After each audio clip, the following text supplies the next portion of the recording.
ଆଜି ଶୁଣିବା ଉପନ୍ୟାସ ଅମୃତର ସନ୍ତାନ। ଔପନ୍ୟାସିକ ଗୋପୀନାଥ ମହାନ୍ତି। ଭାଗ 43। ସଳ୍ପ ତାର ଧୋବଲା ଆଖିପତା ତଳେ ବାଙ୍କ ଚାହାଣିଲେ ଲକ୍ଷ୍ୟ କରିନେଲା। ଟୋକା ତାର କଥାକୁ କାନ ଦଉ ନାହିଁ। ତାର ମନ ଆଉଠି। ବେଳକୁ ଅନେଇ ମୁଣ୍ଡ ହଲେଇ କହିଲା, ଆଉ ଚଁ ଚଁ ହୋଇ କ'ଣ ହେବ ସାଉଁତା? ବେଳ ଗଡ଼ି ଗଲାଣି। ଆଜି ଘରକୁ ଲେଉଟିବା ଆଶା ଛାଡ଼ିଦେ। ଘରକୁ ଅନ୍ୟମନସ୍କ ହୋଇ ଦେଉଡ଼ ତୁଣ୍ଡରୁ ଖସିଗଲା। ଘର ନା ଶୁଣି ହସ ମାଡ଼ିଲା। ସଳ୍ପ ବି ହସିଲା। କହିଲା, ହଁ ଏକଲା ଥିବ ଡୋକ୍ରି, କହିଦେଇ ଆସିଥିବୁ ମନେ କଲେ। ହେଇ ତ ବନ୍ଦିକରା, ଲୋଡ଼ା ତୁଟେଇ ଚାହୁଁ ଚାହୁଁ ଚାଲି ଆସିବି ନାହିଁ କି? ଆଉ ଥରେ ଆସିଗଲା ଉତ୍ତାରୁ ଯିବାକୁ ବାଟ ବନ୍ଦ। ହୋ ସେମିତି ତ ହୁଏ। ଦିନଟିଏ ହେଲେ ଡୋକ୍ରି ଏକା ଚଳିପାରିବ ନାହିଁ। ବୁଢ଼ାର ରସୁଆଳ ସାନ୍ତ୍ୱନାର କଥା ତିଉଡ଼ର ଭଣ୍ଡାରୀ ଜଳାରେ ଗଲା। ମନ ବହୁତ ବାଟ ବଳେଇ ଯାଇଛି। ଘର ମନେ ପଡ଼ିଲା ନାହିଁ। ଆରେ ଦିଉଡ଼ୁ, ଆରେ ମିଣିଆ ପେଉଁ ସାଉଁତା କେତେବେଳେ ଆସିଛି? ଓଡ଼େ ଶୋଇ ହେ ସାଙ୍ଗୀ, ଓଡ଼େ ଶୋଇ ହେ ସାଙ୍ଗୀ। ଦୁନିଆର ଖବର କ'ଣ? ଲୋକେ ଘେରିକଲେ। ବାରଆଡ଼ୁ ବାର କଥା ପଡ଼ୁ ପଡ଼ୁ ଦିଉଡ଼ୁ ସାଉଁତା କେଉଁ ଉଦ୍ଦେଶ୍ୟରେ ଆସିଛି ଲୋକେ ଭୁଲିଗଲେ। ସ୍ୱଳ୍ପ ପିଣ୍ଡାରେ ବସି ବସି କଥା ଗପିବା ସଙ୍ଗେ ସଙ୍ଗେ ଧୂଆଁ ଆଉ ମଦରେ ଅତିଥି ସତ୍କାର ଆରମ୍ଭ ହେଲା। ଆଗ ଅତିଥି ସେବା, କେତେ ପଛରେ ଦରକାର କଥା। ଆହୁରି ଲୋକେ ଆସୁଛନ୍ତି। ଗାଁରୁ ପୁରୁଷ, ଗାଁର ସ୍ତ୍ରୀ ସମସ୍ତେ ଆସୁଛନ୍ତି। ଆଡ଼ ଆଖିରେ ଦିଶୁଛି ପିଉଟି ଲୁଗା ଚୋବେଇ ଚୋବେଇ କଣେଇ କଣେଇ ଅନେଇ ତାର ଘର ପିଣ୍ଡାକୁ ତରତର ହୋଇ ଚାଲିଗଲା। ଦେହରେ ଅନ୍ୟ କନ୍ଧୁଣୀଙ୍କ ପରି ଶୁଖିଲା ପତ୍ରର ତର୍ଲା ତର୍ଲି ଭିଡ଼ା ହୋଇଛି। କିନ୍ତୁ କି ଭଙ୍ଗୀ, କି ଛଟକ! ହାତରେ କୋଡ଼ି ଧରିଛି ସତ, କିନ୍ତୁ ତାର ଗୋଡ଼ରେ ହାତରେ ଅନ୍ୟମାନଙ୍କ ପରି କାଦୁଅ ଲାଗେ ନାହିଁ। କେଉଁ ଝୋଲାରେ ଧୋଇ ଆସିଛି ନିଠେଇ ନିଠେଇ। ସେଇଠି ଦିଉଡ଼ୁର ମନ ଲାଖି ରହିଥାଏ। ସେହି ଦେହକୁ ଧ୍ୟାନ କରି ଦ୍ୱିଗୁଣ ବେଗରେ ଛଳନା ଆବରଣ କରିବାକୁ ସେ ଚର୍ଚ୍ଚାରେ ମାତିଯାଏ। ଭେଟାଭେଟିର ପହିଲି ଝଲକ ଚାଲିଗଲା। କାମ କରିବା ଲୋକେ ଗୋଟି ଗୋଟି ହୋଇ ଘରକୁ ଗଲେ। ଦିଉଡ଼ୁ ପାଇଁ ସିଧା ଆସିଲା। କାହା କାହା ଘରୁ ଭାତ ତୁଣ। ସଳ୍ପକନ୍ଧ ଘରୁ ବାହାରି ପିଣ୍ଡାକୁ ଆସିଲା। ପଚାରିଲା, କ'ଣ ଲୋଡ଼ା ଅଛି କହିଲୁ ନାହିଁ ତ? ଖାଇ ପିଇ ସାରି ଲୋକେ ତାସକୁ ଚାଲିଯିବେ ଯେ। ଦିଉଡ଼ୁ ପିଉଟି ଘର ପିଣ୍ଡାକୁ ଅନେଇଥିଲା। ଗହଳି ପାତାଳ ହେବା ସଙ୍ଗେ ସେଠି ଆସି ପିଉଟି ଠିଆ ହେଲାଣି। ଓଦା ଲୁଗା ଚୁପୁଡ଼ି ଶୁଖେଇବା, ଓଦା ତର୍ଲାତଲି ଝାଡ଼ି ଝୁଡ଼ି ଟାଙ୍କି ଦେବା, ପିଣ୍ଡା ଉପରେ ତାର ବହୁତ କାମ। ରୋଷେଇ କରିବା ବାହାନାରେ ମୁଗ୍ଧ ହୋଇ ସେଇଆଡ଼କୁ ଦିଉଡ଼ୁ ଚାହିଁ ରହିଛି। ପିଉଟି ଭିଡ଼ିମୋଡ଼ି ହେଉଛି। ସଳ୍ପକନ୍ଧ ଆହୁରି ଥରେ ପଚାରିଲା, ବୁଝିଲୁ ନା ସାଉଁତା, କ'ଣ ଲୋଡ଼ା ଅଛି କହିଲୁ ତ ନାହିଁ? ଆପଣଙ୍କୁ ସମ୍ଭାଳି ନେଇ ଫମ୍ପା ଗଳାରେ ଦିଉଡ଼ୁ କହିଲା, ଲୋଡ଼ା କ'ଣ ଗୋଟିଏ? କାହାକୁ କହିବି? ହୋ ହେଇ ତ ସମସ୍ତେ ଚାଲିଗଲେ। ତୁ ବା ରାନ୍ଧୁଛୁ କାହିଁକି ସାଉଁତା? ହୋଇପାରେ ଆମ ଗାଁର ରନ୍ଧା ଭାତ ତୋତେ ସୁଆଦ ଲାଗିବ ନାହିଁ। ଯାହା ହେଉ ଶରଧାରେ ଲୋକେ ଦେଇଛନ୍ତି। କଷ୍ଟ ପଛେ ହେଉ, କାମ ଚଳେନି। ରାନ୍ଧିଲେ କେଉଁ ଯୁଗରେ ସିଝିବ ସତ କଥା। ତେବେ ତୁ ଖାଇ ବସ, ମୁଁ ପତ୍ର ଆଣି ଦେଉଛି। ଦେଖେ କ'ଣ ଥିବ ମୋର କୁଡ଼ିଆରେ। ସଳ୍ପ ତାର ଘର ଭିତରକୁ ଗଲା। ଦିଉଡ଼ୁ ଅନେଇ ରହିଲା ପିଉଟିକୁ। ଗୋଡ଼ ଲମ୍ବେଇ କାନ୍ଥକୁ ଆଉଜି ସେଠି ବସିଲାଣି। ଉଠି ପଡ଼ିଲା, ପିଣ୍ଡା ଦାଢ଼କୁ ଆସିଲା। ଅନ୍ୟାନ୍ୟ ପିଣ୍ଡାରେ ବି ଲୋକ ଅଛନ୍ତି। ଖାପିଆ ଲାଗିଛି, କାମ ଲାଗିଛି। ସେ ଗାଁର ଲୋକ ବୋଲି ମଝିରେ ମଝିରେ କେହି କେହି ଏଆଡ଼େ ଅନେଇ ବି ଦେଉଛନ୍ତି। ଚାଳକୁ ଦି ହାତରେ ଧରି ବଙ୍କା ହୋଇ ପିଣ୍ଡା ଦାଢ଼ରେ ପିଉଟି ଠିଆ ହୋଇ ଖାଲି ଅନେଇଛି। କେତେ କାହାଣୀ ସେ ଆଖିରେ। ଦୁନିଆର ମଝି ଦାଣ୍ଡ ଉପରେ ଲୋକଗହଳି ଆଗରେ କେବଳ ଚାହାଣୀରେ ଗପସପ। ସଳ୍ପ ପାଟି କରି କରି ଆସିଲା। କହିଲା, ମୁହଁ ହାତ ଧୋଇବୁ ନାହିଁ? ବିରକ୍ତିକୁ ଲୁଚେଇ ରଖି ଅସ୍ୱାଭାବିକ ତତ୍ପରତା ଦେଖାଇ ଦିଉଡ଼ୁ ମୁହଁ ହାତ ଧୋଇ ଖାଇ ବସିଲା। ସେ ମିଣ୍ଡାରେ ମା ପଛେ ପଛେ ପିଉଟି ଘର ଭିତରକୁ ପଶି ଯାଉଛି। ଦୁଆର ମୁହଁ ପାଖେ ମୁହଁ ଲମ୍ବେଇ କେଉଁ କଥାରେ ସେ ହସି ଦେଇ ଗଲା। ଦିଉଡ଼ୁର ଖାଇବା ଆଗ୍ରହ କମି ଯାଉଥାଏ।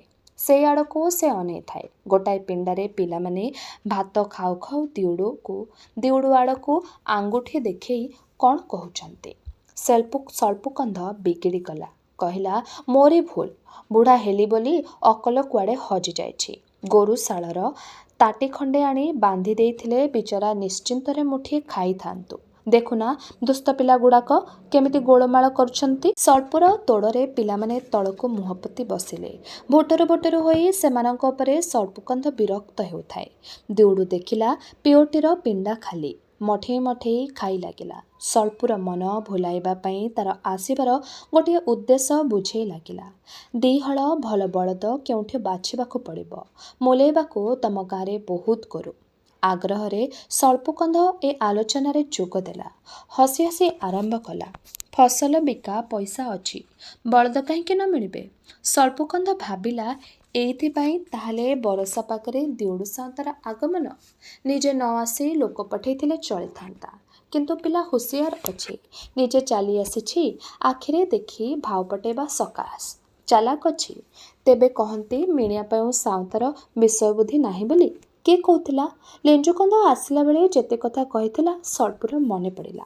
ଅସନା କଥା, ସମାଜ ଦ୍ରୋହୀ କଥା। ଯାହା ବିଷୟରେ କହୁଥିଲା ସେହି ନିଜେ ବସି ସର୍ପକନ୍ଧ ପିଣ୍ଡାରେ ଖାଇ ଲାଗିଛି। ଚିନ୍ତିତ ହୋଇ ଦେଉଡ଼କୁ ମୁହଁକୁ ମୁହଁ ଅନେଇ ସର୍ପକନ୍ଧ ଭାବିଲା। ସର୍ପକନ୍ଧ ବିଚାରୁଥାଏ, ଏହି ଗୋଟାଏ ବଳଦିଗିଣା ପାଖେନାରେ ଔଷଧ ଧରିଛି। ଆହୁରି ତ କେତେ କଥା ଥିଲା। ଦୁଇ ଗାଁ ଭିତରେ ଜମି ଅଦଳ ବଦଳ, ସନ୍ଧି ଗଛ ଖଜଣା ଦେବା ବିଷୟରେ ପରାମର୍ଶ। ପାଖ ହୋଇ ଯୋଡ଼ିଏ ଗାଁ ବସିଛି, ମନ୍ତ୍ରଣା କରିବାକୁ ଅନେକ କଥା ଅଛି। ଭାତ ଖାଉ ପୁଣି ସେ ଘର ପିଣ୍ଡା। ତଥାପି ପିଓଟି ପଦାକୁ ଆସିନାହିଁ। ଭାବି ସର୍ପକନ୍ଧ ପଚାରିଲା, ସାଉତା ମନକୁ ଧରିବୁ ନାହିଁ ତ ପଚାରିବି। ଚମକି ପଡ଼ି ପିଓଟି ଘର ଆଡ଼ୁ ଦୃଷ୍ଟି ଫେରାଇ ଆଣି ଫମ୍ପା ଗଳାରେ ଦେଉଡ଼ୁ କହିଲା, କ'ଣ? ସାଉତା ବାପ କିଏ ଦାଦି କିଏ? ଲେଞ୍ଜୁ ବୁଢ଼ାକୁ କାହିଁକି ଖାରୁ ଗାଁରୁ ଖେଦି ଦେଲୁ? କାନ୍ଦି କାନ୍ଦି ସେ ମରୁଛି। ଆଶ୍ୱସ୍ତ ହୋଇ ଦେଉଡ଼ୁ କହିଲା, ଓ ସେଇ କଥା। ଆମକୁ ଭାରି ଖରାପ ଲାଗିଲା ସାଉତା, ଆମେ ବୁଢ଼ାହଡ଼ା ଲୋକ, କାହିଁକି ବା ତୁମେ ଆମକୁ ପାସଙ୍ଗରେ। ତଥାପି ସବୁ କଥାର ଗୋଟାଏ ସୀମା ଅଛି। ସତ କଥା। ହେଲା କ'ଣ? ଦେଉଡ଼ୁ ହସିଲା। କହିଲା, ଆଗ ଯେଉଁ ଲୋକ ଭିକାରୀ ପରି ତୁମ ପାଦ ତଳକୁ ଦୌଡ଼ି ଆସି ତୁମ ଗାଁର ଶରଣିଆ ହୋଇସାରିଛି, ତୁମେ ତା କଥା ବିଶ୍ୱାସ କରିବ କି ମୋ କଥା ବିଶ୍ୱାସ କରିବ? ତୁମେ ତାକୁ ଆଶ୍ରୟ ଦେଲ, ତୁମ ଗାଁରେ ଜମି ଟିକିଏ ଦେଲ, ଭଲ ହେଲା। ତୁମ ଗାଁର ଗୋଟେ ରଇତ ବଢ଼ିଲା। ସେସବୁ କଥା ମୋ ସାଙ୍ଗେ ଆଲୋଚନା କଲେ ତୁମ ମନ ଶାନ୍ତି ହେବ। ତୁମେ ଆଗ ତୁମ ରଇତର ନ ହୋଇ କ'ଣ ମୋର ହେବ? ମୁଁ ତ ତୁମ ରଇତ ନୁହେଁ। ସର୍ପର ଆଖି କୁହୁଳି ଲାଗିଲାଣି। ଦିହେଁ ଦିଙ୍କୁ ଅନେଇ ରହିଲେ। ଟିକିଏ ରହି ଦେଉଡ଼ୁ କହିଲା, ଘରର କଥା ପର ସାଙ୍ଗେ ପଞ୍ଚାଇତି କରିହୁଏ କି? ତୁମେ କୁହ ତ। ଠିକ୍ କହିଛ। ବାପ ଯେ ଦାଦି ସେ। ସେତିକି ଅକଲ ତାଠି ଯଦି ଥାନ୍ତା, ସେ ତାର ପୁଅକୁ ଫୋପାଡ଼ି ଦେଇ ତାର ଘରକୁ ପିଠି ବୁଲେଇ ଦେଇ ଚୋର ପରି ପଳାଇ ଆସିଥାନ୍ତା। ଫୋପାଡ଼ି ଦେଇ ତାର ଘରକୁ ପିଠି ବୁଲେଇ ସେ କ'ଣ ଆସିଯାଇଥାନ୍ତା? କାହିଁକି ଆସିଲା? ଆପଣା ଗାଁରେ କ'ଣ ତାର ଅକ୍ତିଆର ନାହିଁ? ମୋର ବେଶୀ ଅକ୍ତିଆର। ଏ ବାଟେ ଟିକିଏ ଭାବିଯାଅ ତୁମେ। ତୁମେ ହିଁ ତାର ଜବାବ ପାଇବ। ଆପଣା ଗାଁରେ ତାର ମୁହଁ ଦେଖାଇବାକୁ ଜାଗା ନାହିଁ। ସେ ମୋର ଦାଦି। ସେ କୁକୁର ହେଲେ ବି ହାଟ ବଜାରରେ ତାର ଗଇ ଖୋଳିଲେ ମୋତେ ପାପ ଲାଗିବ। ସେ କାହିଁକି ଆସିଲା ସମସ୍ତଙ୍କ ଜାଣିବାଠୁ ତାକୁ ବେଶୀ ଜଣାଥିବ। ପର ଘରର କଥାରେ ଏତେ ପଟ ନେଇ ଆଲୋଚନା କରିବା ପୁରୁଖା କନ୍ଧକୁ ଶୋଭା ପାଏ ନାହିଁ। ସର୍ପଡ଼ିଶାରୀ। ସର୍ପୁର ମୁହଁ ବନ୍ଦ ହୋଇଗଲା। କେବେ କାହାଠୁ ଶୁଣିଥିଲା ସେ କଥା? ପୁରୁଣା କନ୍ଧ ପଞ୍ଚାୟତରେ ଏହିପରି ନିଷ୍ପତ୍ତି ପୂର୍ବେ ଶୁଣା ହେଉଥିଲା। ଏପରି ମୁହଁ ଟାଣ ଠିକ୍ କଥା ଠିକ୍ ଏହି ଗମ୍ଭୀର ଭଙ୍ଗୀର ଶୁଣାଳିକୁ ବକା କରିଦେଇ କହୁଥିଲା ଆଉ ଜଣେ। ଠିକ୍ ହେଉ ଭୁଲ ହେଉ, ପରକୁ କାଇଲ କରିଦେଇ ଜାଣେ। ଆପଣା ମନର ଉତୁରି ଆସୁଥିବା ବିରକ୍ତିକୁ ଦବେଇ ରଖି ସର୍ପକନ୍ଧ ଭାବିଲା, ବସିଲା। କୁଳବୁଦ୍ଧ ସରବ ସାଉତା ଠିକ୍ ଏହିପରି କହୁଥିଲା। ଏହିପରି ତାର ଯୁକ୍ତି। ଯେ ଯେତେ ବିରକ୍ତି ହୋଇ ମାଡ଼ି ଆସୁ ପଛେ ତାହାରି ପାଦ ପାଖେ ଅଟକି ରହିବାକୁ ବାଧ୍ୟ। ଏହା ଉତ୍ତରୁ ଆଉ ତର୍କ ଚଳିବ ନାହିଁ। କଥା କହୁ କହୁ କେଉଁଠି ଟିକିଏ ଅଖାଡ଼ୁଆ ହୋଇ ବାଜିଗଲେ କନ୍ଧ ହୋଇଯିବ ଅରଣା ମହିଷୀ। ଯୁକ୍ତି ଛିଣ୍ଡିଗଲେ ଯୁକ୍ତିର ଦଉଡ଼ି ଗଣ୍ଠେଇ ନିଷ୍ପତ୍ତିକୁ ଅନିର୍ଦ୍ଦିଷ୍ଟ କାଳ ପର୍ଯ୍ୟନ୍ତ ଗଡ଼େଇ ଦେବାକୁ ସେ ଭଲ ପାଏ ନାହିଁ। ତେଣିକି ସେ ଭୟଙ୍କର ହେବ, ମରୁ ଅବା ମାରୁ। ସର୍ପକନ୍ଧ ଦେଖିଲା, ଦେଉଡ଼ୁର ମୂର୍ତ୍ତି ଗମ୍ଭୀର। ଖିଆ ସରିଲାଣି। ଦେଉଡ଼ୁ ଉଠିପଡ଼ି ତରତର କରି ହାତ ଧୋଇ ଲାଗିଲା। କଥା କହିବାକୁ ତାର ପ୍ରବୃତ୍ତି ନାହିଁ ଆଦୌ। ମନେ ମନେ ସରବୁ, ଦେଉଡ଼ୁ ଓ ଲେଞ୍ଜୁ ଏ ତିନିଜଣଙ୍କୁ ପାଖକୁ ପାଖ ଥୋଇ ସର୍ପ ତୁଳନା କରି ଲାଗିଲା। ଲେଞ୍ଜୁ ବି ସରବୁ ପଣ ଅଛି। ନହେଲେ ବନ୍ଦିକାର ବସ୍ତିରେ ରଇତ ହୋଇ ନ ରହି କାହିଁକି ସେ ପସନ୍ଦ କରିଲା ପସନ୍ଦ କରନ୍ତା ବାଘ ଭାଲୁଙ୍କ ମଝିରେ ନିଛାଟିଆ କୋଡ଼ିଆଖରେ ବସା ବାନ୍ଧିବାକୁ। ଦିଉଡ଼ୁ ସରପୁର ପୁଅ। ଏ ଘଡ଼ିକ ଗୋଟା ସୁଦ୍ଧା ସରପୁ ପାଲିଟି ଯାଇ ଆଖି ଦେଖେଇ ଦେଇ ସଳ୍ପ ପରି ଲୋକକୁ ସେ ଆସନ ବୁଝେଇ ଦେଲା। ବାପର ପୁଅ ସତ, କିନ୍ତୁ ଏକାଳ ଆଉ ସେକାଳ ଭିତରେ ପାର୍ଥକ୍ୟ। ପ୍ରାଚୀନର ଆତ୍ମା ନବୀନର ମଞ୍ଜ ଭିତରେ ଅଛି, କିନ୍ତୁ ନବୀନ ପ୍ରାଚୀନ ନୁହେଁ। କେତେ ତଫାତ୍! ସଳ୍ପର ମନ ହେଲା ଏଥର ସେ ଉଠିଯିବ। କହିଲା, ତୁ ଥା ସାଉଁତା, ମୁଁ କ୍ଷେତ ଦେଖି ଆସେ। ସେ କାଳେ ତ ଯାଇପାରି ନାହିଁ, ଏବେଳା ନ ଗଲେ ଆଉ ଚଳିବ କି? ମୁଁ ଯାଏ। ସଳ୍ପୁ ଗଲା। ଦିଉଡ଼ୁ ଏକୁଟିଆ ବସି ରହିଲା ଛାଉଲୁ ଟାଣି। ବର୍ଷା ନାହିଁ, ଖରା ହୋଇଛି। ଦ୍ୱିପହରର ବେଳର ବିଶ୍ରାମ ସାରି ପୁଣି ଗାଁର ଲୋକେ କ୍ଷେତକୁ ଚାଲିଲେ। ଦିଉଡ଼ୁ ଦେଖିଲା, ପିଓଟି ଆଉ ବାହାରିଲା ନାହିଁ। ଗାଁ ଛିନା ପଡ଼ିଗଲା। ପିଓଟି ସେ ଘରେ ରହିଛି। ବାହାରେ ହୋଇ ଗୋଟାଏ ଗୋଟାଏ ବଙ୍କା ଚାହାଣୀରେ ଗାଁ ଦାଣ୍ଡର ଏମୁଣ୍ଡୁ ସେମୁଣ୍ଡ ଦେଖି ନେଉଥାଏ। ଦିପାଖେ ଧାଡ଼ି ଧାଡ଼ିକିଆ ଲମ୍ବା ପିଣ୍ଡାରେ କିଏ ଗୋଟିଏ ଏକର ସେକର ହେଉଛନ୍ତି। ବାକି କେବଳ କୁକୁର କୁକୁଡ଼ା। ସ୍ୱପ୍ନର ଆଦେଶରେ କାଲୁଆ ବରଷା ପାଗରେ ମିଣିଆପାୟୁର ବନ୍ଦିକାରା ପେଲି ହୋଇ ଆସିଲା ବେଳେ ସେ ଲୋକଲଜ୍ଜା କଥା ଭାବି ନଥିଲା। କିନ୍ତୁ କି ଦୁର୍ଯୋଗରେ ସଳ୍ପୁ ବୁଢ଼ା ସଙ୍ଗେ ଦେଖା! କେତେ କଥା ସେ ଚେତେଇ ଦେଇଗଲା। ଅକାରଣରେ ମନ ଚୋରି ଧରିଲା। ନିଶ୍ୱାସକୁ ତତେଇ ତତେଇ ଛାତିର ଧୁଡ଼ୁକି ବଜେଇ ବଜେଇ ପ୍ରତୀକ୍ଷା, କେବଳ ପ୍ରତୀକ୍ଷା। କେତେବେଳେ ଦେଖିଲା ପିଣ୍ଡ ଉପରକୁ ଲୋକ ଖାଲି ହେଲେ। କେବଳ କାହାର କାନ୍ଦୁରା ପିଲା ବକଟେ ସେ ମୁଣ୍ଡ ପିଣ୍ଡାରେ ବସି କାନ୍ଦୁଛି। ତରତର ହୋଇ ଦିଉଡ଼ୁ ଉଠି ଦିପାଖକୁ ଚାହିଁ ଚାହିଁ ପିଓଟିର ଘର ଭିତରେ ପଶିଯାଇ ସଁ ସଁ ହେଲା। ଆଉ କହିଲା, ପିଓଟି, ମୁଁ ଆସିଛି। ଢଳି ପଡ଼ିଲା ପରି କାନ୍ଥକୁ ଆଉଜି ପିଓଟି ବସି ପଡ଼ିଲା। ଧଡ଼ପଡ଼ ହୋଇ ଉଠି ପଡ଼ିଲା। କବାଟ କିଳିଦେଲା। ଦିଉଡ଼ୁ ଦେଖିଲା, ଘର ଭିତରେ ସେହି ପରିଚିତ ଅନ୍ଧାର, ସେହିପରି ଚିହ୍ନା ନିଆରା ଧାସ ହସି ଲାଗିଛି ମୁରୁକି ମୁରୁକି। ଚକର ଭଉଁରୀରେ ମୁହୂର୍ତ୍ତ ଫେରି ଆସିଛି। ଜୀବନ ପୁଣି ପୂର୍ଣ୍ଣ, ପୁଣି ଅମୃତ। କେତେବେଳ ଯାକେ ଦୁଃଖ ସୁଖ। ସେହି ସେ ପିଓଟି। ତଳଦେଶର ଝିଅ। କେତେ ନସି ରାଓ ସୋମାୟା ପେଣ୍ଟାନାଙ୍କର ସ୍ମୃତି ତାଠି। ସେ ଦିଉଡ଼ୁ ସାଉଁତା। କନ୍ଧେ ଦେଶର ଧାଙ୍ଗଡ଼ିମାନଙ୍କର ପାଦର ଅଳଙ୍କାର ହାତରେ ଅଳଙ୍କାରର ଝଣଝଣରେ ତା'ର କାନ ବଧିରା ହୋଇଛି। ପିଓଟିର ବ୍ୟକ୍ତିତ୍ୱରେ କେତେ କଚଡ଼ା ଦରଜ, ଦିଉଡ଼ର ମଧ୍ୟ। ହାରଗଣା କନ୍ଧ ପିଓଟିର ହେଲା ନାହିଁ। ସୋନା ଦେଇ ଦିଉଡ଼ୁର ମୁଠାରୁ ଖସିଗଲା। ଆଉ ପୁୟୁ! କେତେ ପ୍ରକାର ମନ ଭୁଲେଇ କାହିଁ କେଉଁ ମିଟିଙ୍ଗି ଜଙ୍ଗଲରୁ ଯାହାକୁ ଦିଉଡ଼ୁ ଧରି ଆଣିଥିଲା, ସେ ବି ଦିଉଡ଼ୁର ଜୀବନରେ କେତେ ଭାଗ। ଦିଉଡ଼ୁ ଆଉ ପୁୟୁ ଦିଟା ଦର୍ପଣ ପାଖକୁ ପାଖ କେତେ ଛାଇ ପଡ଼ିଥିଲା ସେଠି। ତାହାର ଆଜି ସତ୍ତା ବୁଡ଼ୁଛି କେବଳ ଏହି ଏତିକି ବେଳ ପାଇଁ ଦୁହେଁ ମୁକ୍ତ ନୂଆ ବନ୍ଧନ ବାନ୍ଧିବା ଲାଗି। ଜୀବନର କ୍ରମ ଇତିହାସର ବୁନିଆଦି ମନେ ନଥିଲା କାହାରି।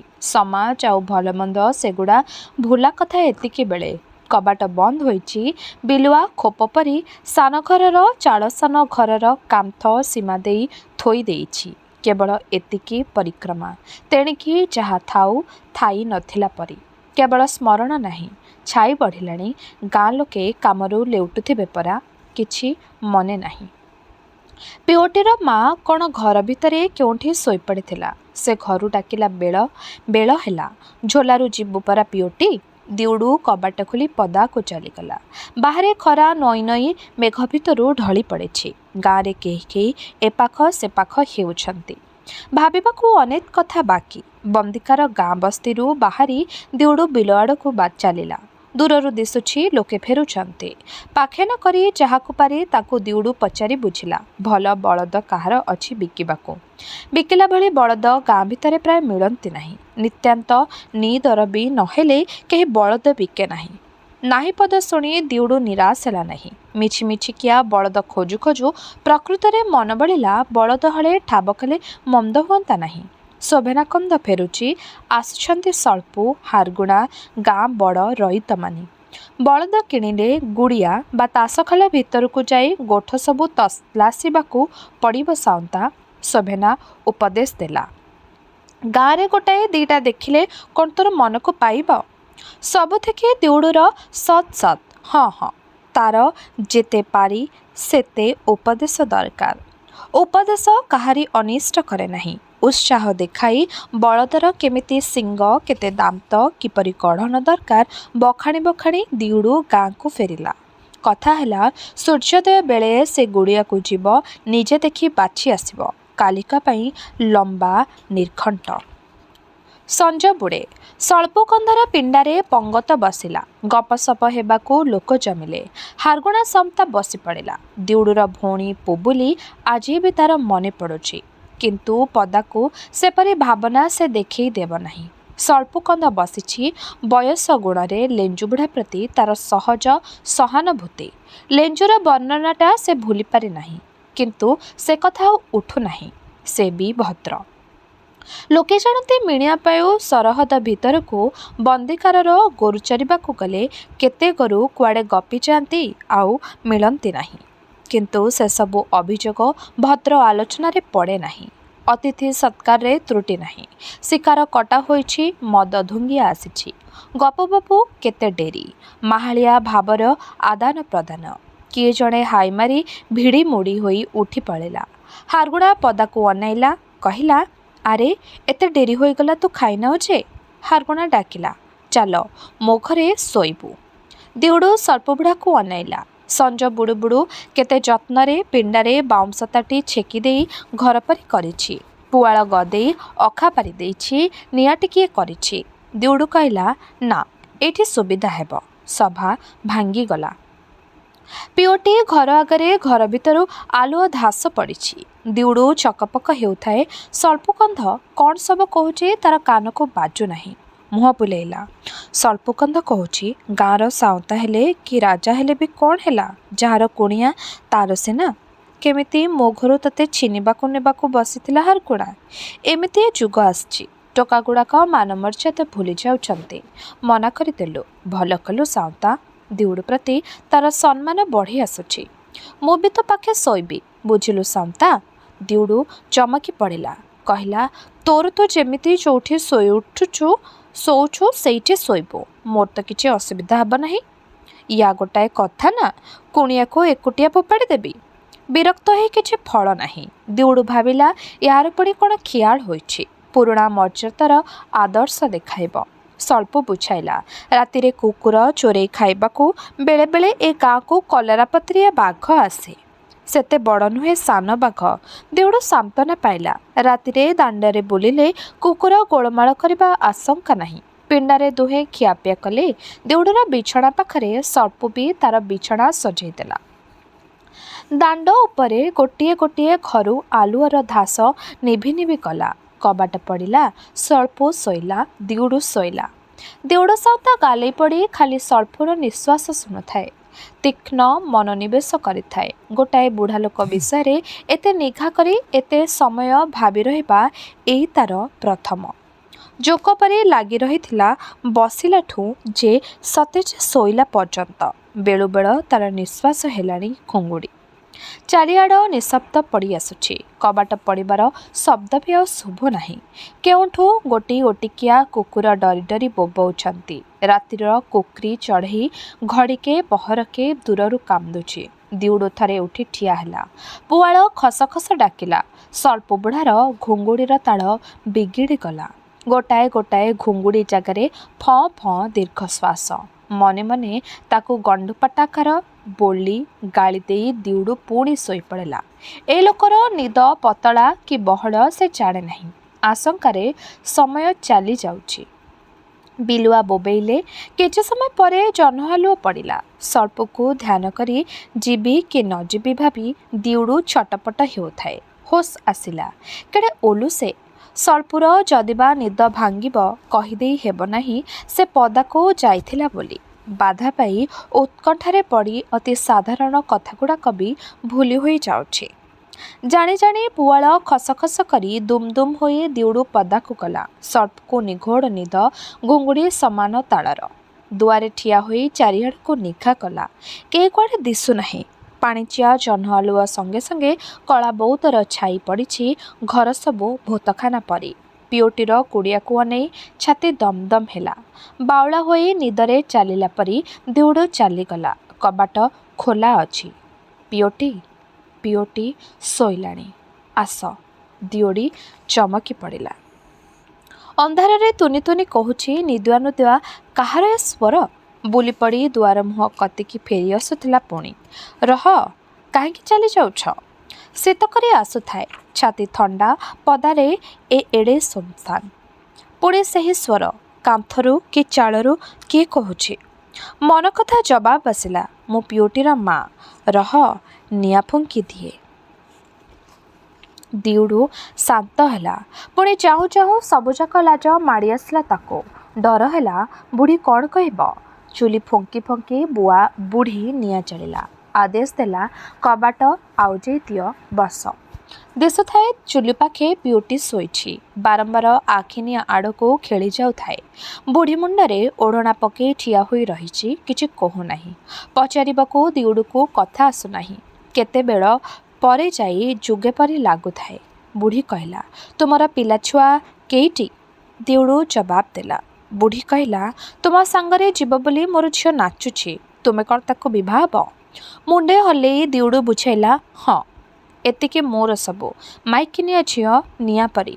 ତୁମର ପୁଣି ଗୋଟାଏ ଭାରିଜା ଅଛି। ଦିଉଡୁକୁ ଅଡ଼ୁଆ ଲାଗୁଥାଏ। ସବୁ ତୁଲେଇ ପାରିବ ତ? ଦିଉଡୁ ମୁଣ୍ଡ ହଲେଇଲା।